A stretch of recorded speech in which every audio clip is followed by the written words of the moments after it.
Connected by purpose, driven by passion. This is Children's Healthcare Canada's Spark Conversations podcast series.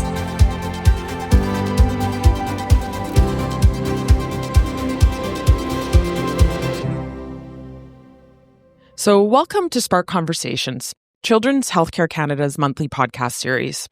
Spark Conversations is one component of Children's Healthcare Canada's Spark Knowledge Mobilization Program.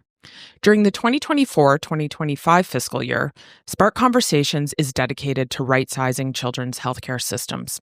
Thanks to our Spark Conversations podcast right-sizing series sponsor, the IWK Health Centre, for their ongoing support. I'm Dr. Catherine Smart, and today I'm delighted to be speaking with Megan Hanley and Steve Reed. Let me tell you a little bit about our two guests today. Steve Reed is president and CEO at CHEO Foundation, where he's part of a team of professionals who raise much-needed funds for CHEO, the CHEO Research Institute, and for Roger Neilson Children's Hospice. By connecting the donor community with the incredible work that these organizations do for kids and families in the Ottawa region, CHEO Foundation supports the purchase of equipment, it funds programs for those receiving care and treatment, and it fuels groundbreaking research that leads to new treatments and diagnoses.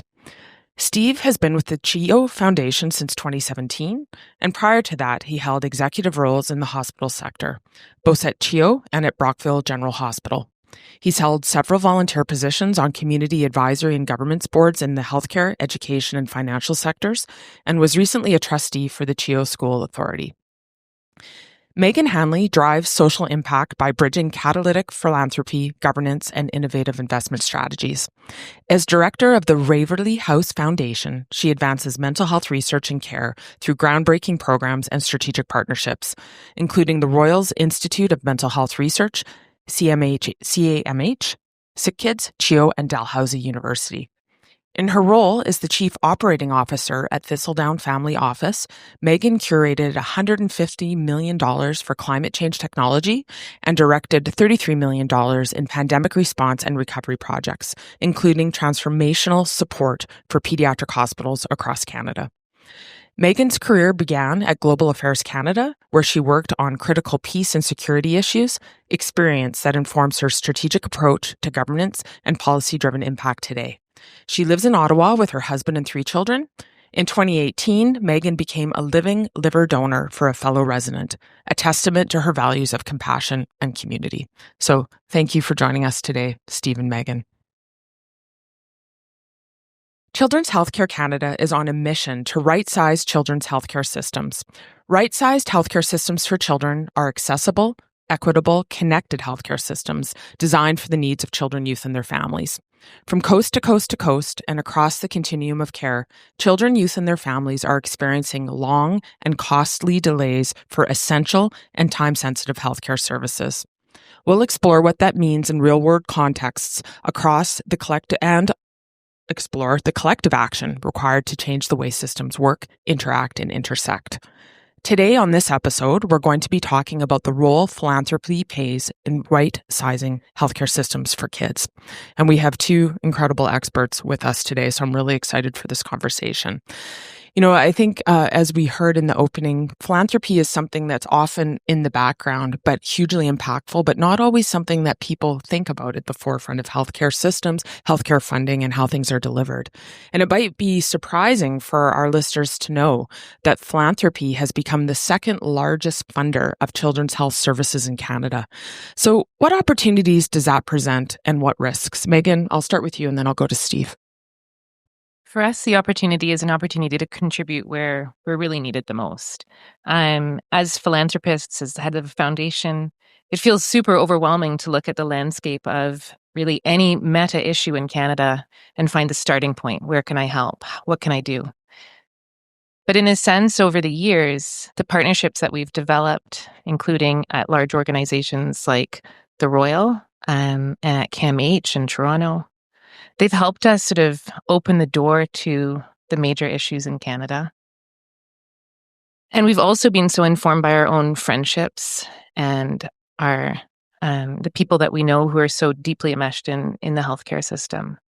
And so it's an imperfect answer, but what it's done for us is it helps paint a picture of the meta needs And then through conversation after conversation after conversation, you begin to see where and how you can help.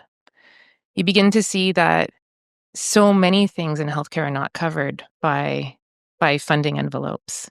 And you begin to meet, a panoply of researchers and clinicians who have so many ideas that they can't bring into real life.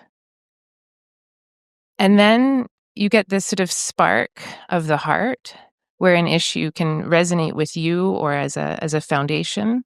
And then the spark of the mind where you've met these um, amazing contributors in healthcare, and you can bring it together. And you can take ideas that, in another world maybe wouldn't come to fruition at all, or they'd take years and years to come to fruition, and you can make them happen like now. And for us, that's the excitement and the drive behind some of the work that we do. And it's been an amazing journey across, our investments in mental health really broadly, and then also across our investments in children's health. Amazing. Steve? Well, first of all, thank you to Children's Healthcare Canada for bringing philanthropy into this conversation. I think it's such an important part of what we're all trying to do in terms of advancing healthcare and right-sizing healthcare for kids. So to answer your question, I think of it on a couple of different levels. I have the opportunity to work with my counterparts, of course, at CHEO and the CHEO Research Institute and Roger Nielsen Children's Hospice, and what I find is when a child comes through the door at CHEO, there's just about every aspect of their care and their treatment is affected by philanthropy, whether it be the programs that they run into to support them and their families. Our minds might go to equipment, and certainly that's true, the diagnostic equipment and the equipment that the kids may encounter over the course of their care. The research that's fueling the treatment and diagnoses that the kids will encounter over the course of their time with us. And even the physical space that they're in. All of this is either fully funded by or at least enhanced by the donor community. So it's very hard to separate the philanthropy impact from everything else we're trying to do as an industry. So on one hand, it's such an important part of the day to day.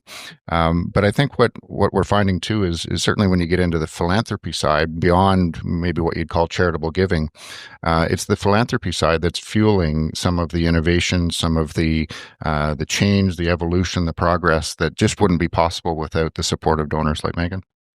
Yeah, that's amazing. And I think what you touched on was just the speed, right? To be able to actually react to needs, to ideas, to spark those, and to be able to actually move them forward is challenging in other settings, but that's something that you're uniquely positioned for. Yeah, it's the amount, it's the quantum, it's the funding and resources that are made possible or that are catalysts for some of the work that's being done. But you're quite right. It's the speed at which this can happen. And I think back to during the pandemic when we had a real challenge as many of them did, many hospitals did, where kids were presenting in emergent mental health crisis. They're grappling with anxiety and depression and eating disorders at a rate that we'd never seen before. So we had a chance to sit down with my counterpart on the hospital side and say, there's some things we need to do right now to support this significant change in volume. Had that been a case where a business case was needed or a funding applications, and that's it just wouldn't have been able to solve the problem as quickly as we could. So thankfully, with the support of donors that had given some unrestricted funding, we could sit with them and say, how can we support you right now? And we were able to put some solutions in place. Just on sort of that notion of unrestricted funding and the context of the pandemic, I'll tell a little bit about sort of the origin story of Thistledown Foundation's $26 million donation that was spread across the 13 children's hospitals in Canada. And, it too started with a spark that was, a spark of the heart. And that spark was a family friend of the founders of Thistledown Foundation, whose baby was born with cancer. This is, during the tail end of the pandemic. And in that moment, as a friend circle, thinking, what can we do? And when you're in philanthropy, the answer is you can do more than send flowers and provide support. You can do something, and you want to do something. And so our first instinct was, well, let's find the best children's hospital in Canada for childhood cancer, and we'll give them some money. That's where we go into the brain part. We talk to our family friends. We talk to a critical care doctor here at CHIO. She said, there's no best children's hospital in Canada for this. Send this baby across the country. Okay. And so that was our window into, in a way, what does children's healthcare look like in Canada? How are the hospitals set up in Canada? What makes us unique? Where are the challenges? I mean, every day we'd hear on CBC radio or any news radio about the challenges in healthcare, about the stress and pressure that healthcare providers were under. We were hearing from our friend circle about how difficult it was to get appointments for their children. And so that little spark of an idea then got transmuted into stepping back and saying, well, couldn't we just maybe help them all? Because that's what we can do. And so we're beginning to look for precedents. Okay, well, who else has done this? Nobody. Do I have to phone 13 children's hospitals across Canada? Hope not. I found Emily at Children's Healthcare Canada, so that solved a lot of problems for me. And so we went into that gift with a really simple idea. And our founder expressed it beautifully. She said, I just want to give a warm hug to the children of Canada and to the healthcare workers. And so there was a way in which we could have been super prescriptive about where that gift should be given within each hospital. But you step back and you say, well, that's not my job. I mean, I used to work at Global Affairs. I don't know much about healthcare. And you think, no, we have a real ethos of trust-based philanthropy. We believe that the institutions and the individuals we work with are really best placed to figure out what needs they have. And especially in the face of a pandemic, healthcare workers, heads of children's hospitals, they really knew what their needs were because the laundry list was extraordinarily long. And we left it really up to them to also prioritize within that list, right? And so it was really beautiful in the moment to be able to give that warm hug across Canada. And as somebody who's, running these foundations or responsible for these foundations, it was also a real gift to be able to say, we see you and we trust you, and we're going to vest in you the responsibility of figuring out what your priorities are in this moment. And we hope that over time you can stitch together a story collectively of what the needs are in Canada. They may be varied, but of course we saw lots of themes emerge, including in mental health and eating disorders. And we also saw that different hospitals prioritize different things, and that was wonderful, right? In Halifax, I remember a big thing was children's dentistry. And in Manitoba, I believe it was reconfiguring operating rooms. And at Saint Justine, it was youth mental health services. I, Megan Hanley, wouldn't have thought of any of those things by myself, right? And so for us, it's the power of being able to give quickly, and to really respond to needs that, in these cases, are super unmet. That's amazing. And I'm sure people really appreciated that opportunity to look at what do we need where we are, and the chance to then lean into that. So Megan, that sort of takes me to my next question. There's so many competing priorities in the health sector, obviously. How do foundations like Thistledown or Waverly House choose the focus of large gifts? Well, it's not because you email me. I ignore all of those.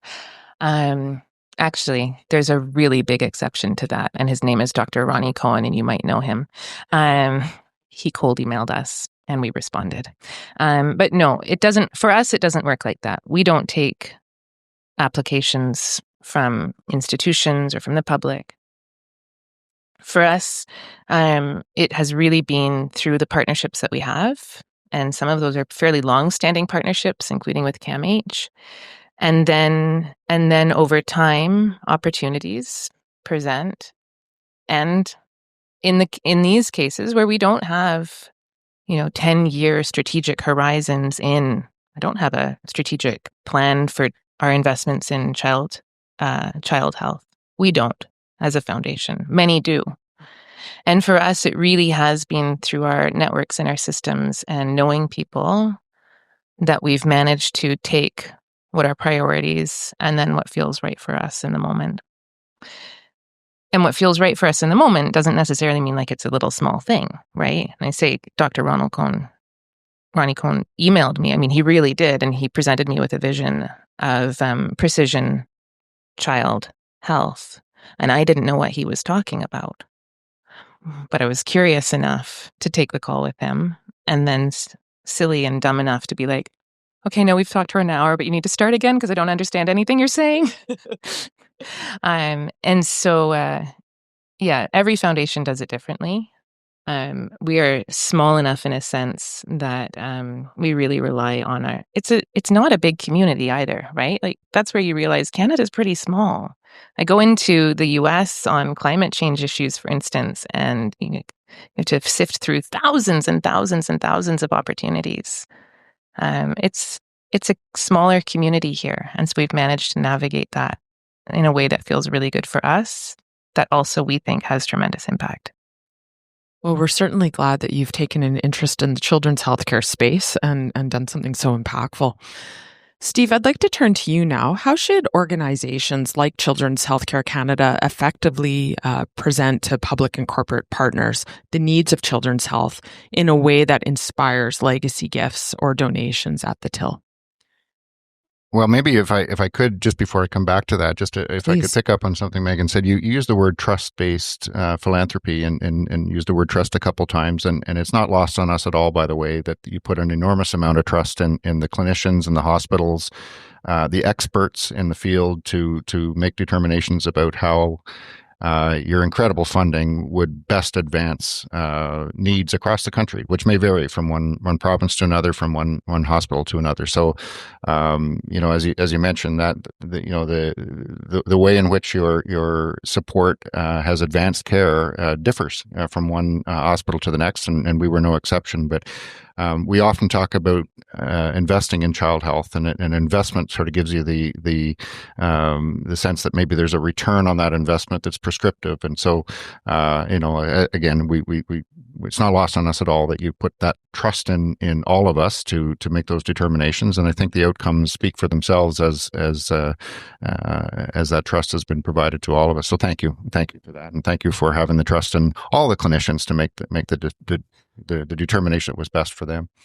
How can Children's Healthcare Canada help us? I think it's a matter of making people understand how significant philanthropy, the role that philanthropy plays in advancing healthcare.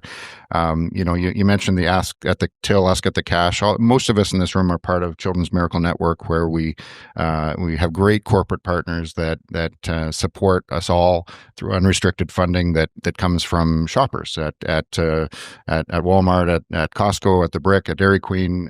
We've all experienced that, and that's a huge help to what we do. And again, it's unrestricted, so we can work with our counterparts to address the areas of greatest need. But I like to think of it, and I think it's useful to think of it as charitable giving and philanthropy. And charitable giving is more of an emotional response to support kids that are going through a particular treatment, or that are navigating the system and that sort of thing, and responding to a story. Whereas, true philanthropy, I think, is really helping us advance and innovate and put some things in place that just wouldn't be possible otherwise. Having come from the hospital sector and specifically in the finance side, I know how difficult it is to just get through the year, get through the budgets, get through the challenge of working with fixed revenue and unpredictable expenses and that sort of thing. So just the charitable giving that you see through Ask at the Cash type programs, or monthly donors and that sort of thing, those are so important to just helping hospitals get through their year. But to really make gains and advance innovation, and to create a culture of risk taking and bigger thinking and aiming a little bit higher, it really does take philanthropy. So I guess I would encourage everybody that's involved in speaking with donors to remind them of the importance of that spark, that catalyst that's needed in order to do big things in the healthcare sector. Just want to pick up on that, the risk-taking element, right? And I think it's a really good one to emphasize when we're talking about philanthropy and sort of catalytic philanthropy. We get to do a lot of fun things in the organizations that I work for. We're even funding a cold fusion research project out of University of British Columbia, right? nobody else in Canada gets to fund cold fusion projects. Right? Also, there might be an article coming out soon, and it's going to be pretty cool. In healthcare, what's been really neat is, listen, when Dr. Cohen phoned me to talk to me about precision health, I mean, I'm sure everybody in this room a few years ago knew what precision health was. I didn't have a clue. And at the time, this is like, 2021, 2022, it felt pretty risky. He's talking to me about really big stuff and a vision for the future of healthcare. And I could see in that moment how it'd be really difficult to fill in little government funding applications with this massive vision that he had. It didn't fit. His vision did not fit into any of those boxes, right? And that's another thing that we can do. And so, I mean, it took a lot of conversations for me to understand, what is precision health? Okay, we can't fund the whole thing, Dr. Cohen, respectfully. Are there applications in mental health? Maybe we could use Waverly House Foundation. Okay, let's have another conversation about that. All right, still feeling a bit risky. It's still feeling pretty big scale. Well, if this wants to be a larger scale vision for the country, it can't just be sick kids. Maybe could you work with CHEO? And so, now that project doesn't feel risky a few years later. And Sick Kids has precision health on every billboard in downtown Toronto. And it's coming into, I had a friend who talked to me about precision health the other day. I was like, ooh, it's coming into the lexicon. But that wasn't the case when we started the dialogue. And so what really excites me often is we'll start out with ideas that are not able to be funded within a specific box. And then you'll see a few years later, there will be a box for that thing now on a government form, or you'll hear other philanthropists who may be a little bit more risk adverse talking about, oh, have you heard about these advances in X? You think, yeah, I have. And so there's fun for us in being a little bit more risk on. It's fun for us being able to go on an adventure, in a sense, with researchers, with hospitals, with institutions. And it's not going to be fun when things don't work out. But I always reassure myself in research that it's okay when things don't work out because you still know more, right? It's a little bit different with some of my climate investments. And so I think that's a real role that we can play. And it's a role that I really encourage other philanthropists to play as well. Like, to remember that you have this money and it's yours to use, in a sense, fiduciary responsibilities and obligations, of course, but it's yours to use in a way that can be really catalytic. And we can do things in this sector that almost nobody else can do. And Steve can ask people for donations at the till for something, specific, like Ronald McDonald House or whatever. But less so sometimes for some of the more cutting edge or risky stuff. Yeah, I'm curious, Steve, if you can take us a little bit into what it's like to be in charge of a foundation, to sort of dream big like this, and how that works in terms of setting your strategic priorities and how you're planning to go after some of this philanthropy that can really potentially change people's lives on a scale that maybe we're not thinking about in our day-to-day delivery of healthcare.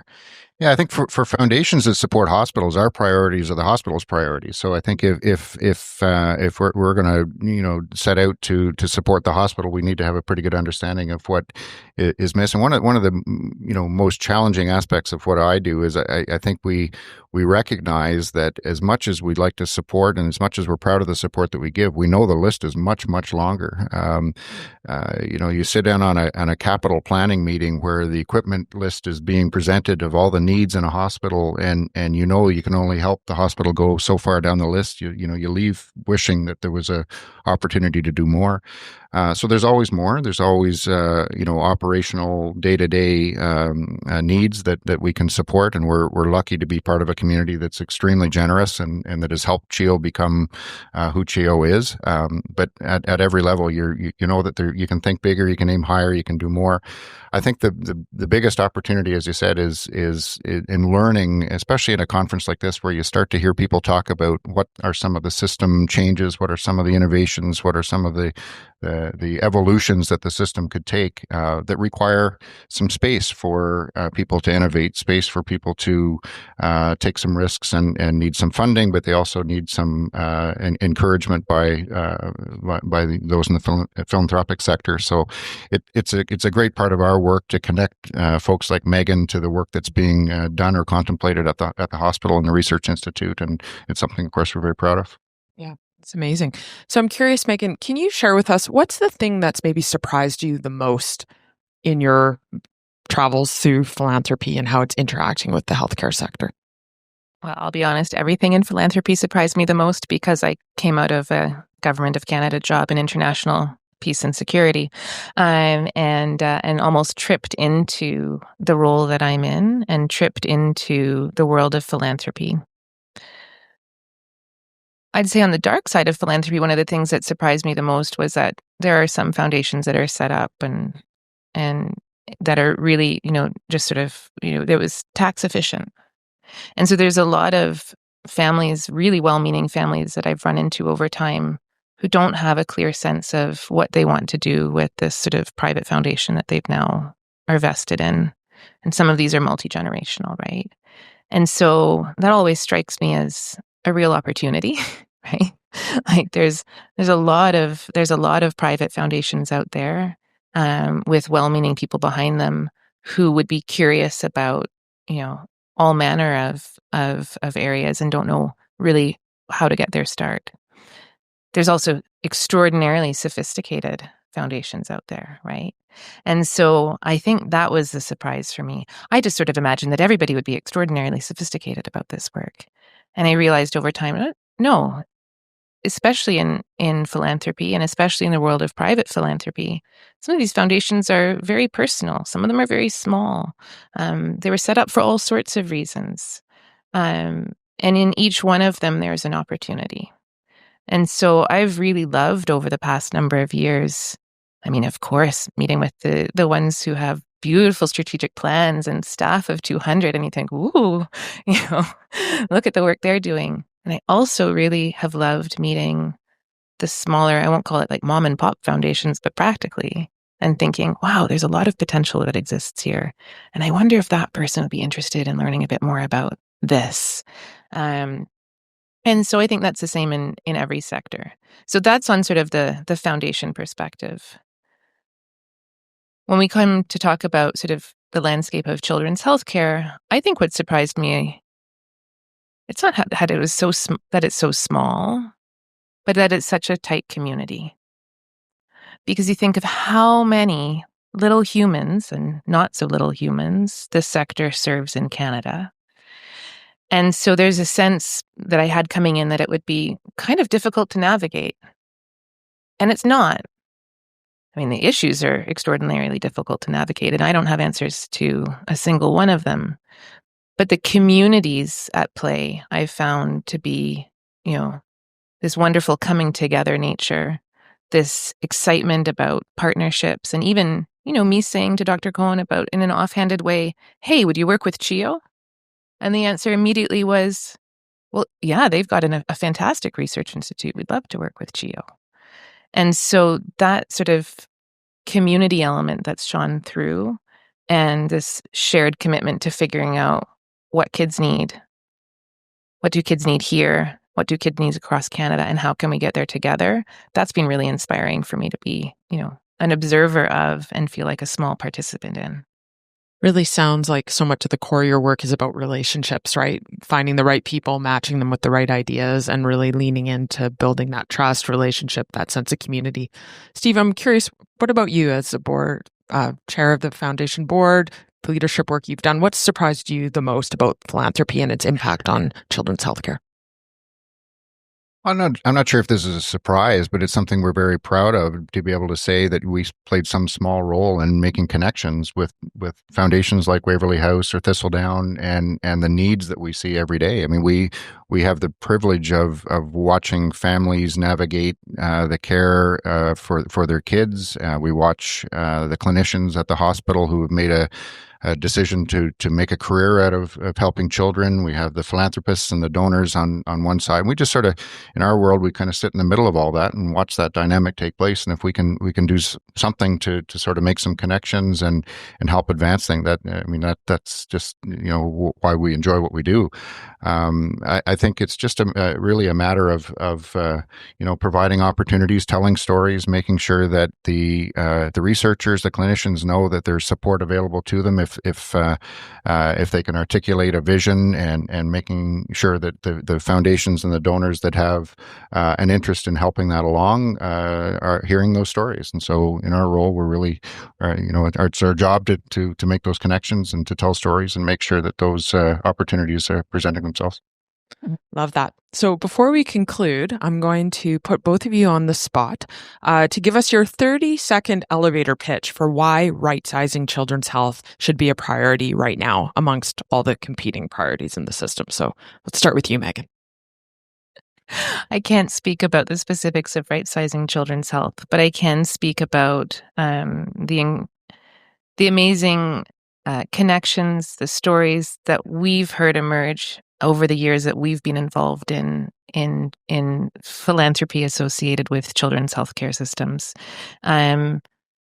We had a sense that the needs for each community, for each hospital, would be both different and similar, and had a sense that there would be sort of meta-narratives that could be stitched together over time. A vision could emerge out of the sort of evidence-based needs that were present.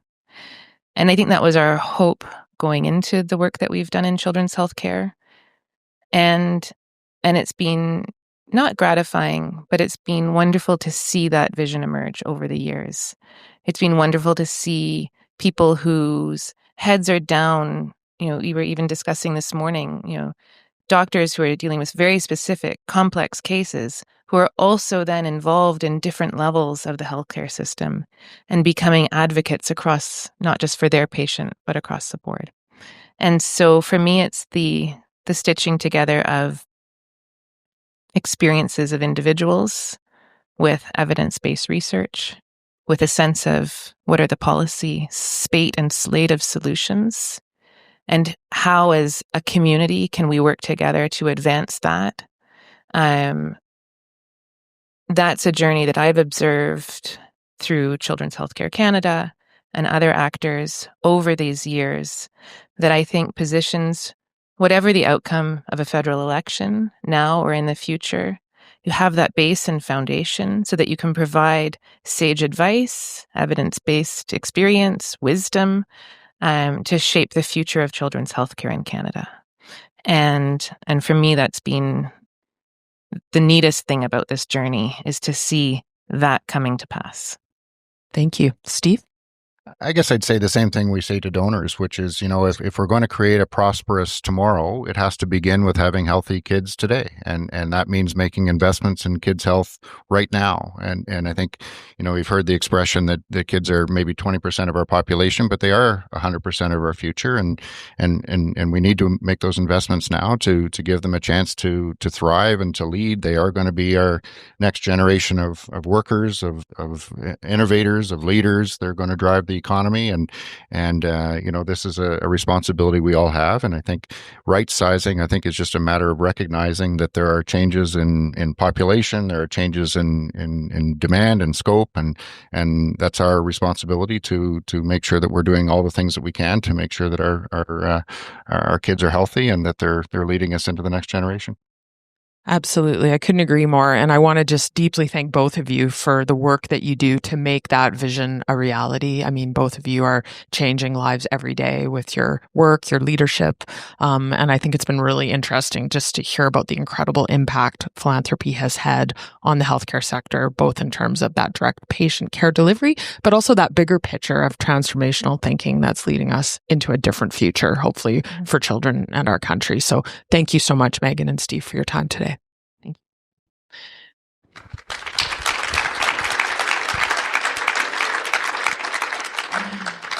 Thanks again to our Spark Conversations podcast sponsor, the IWK Health Center, for their ongoing support. That's it for today. Thanks for listening to Spark Conversations. To stay up to date on all our Spark offerings, including upcoming podcast episodes, visit our website at childrenshealthcarecanada.ca and subscribe to our Spark News biweekly e-bulletin if you haven't already.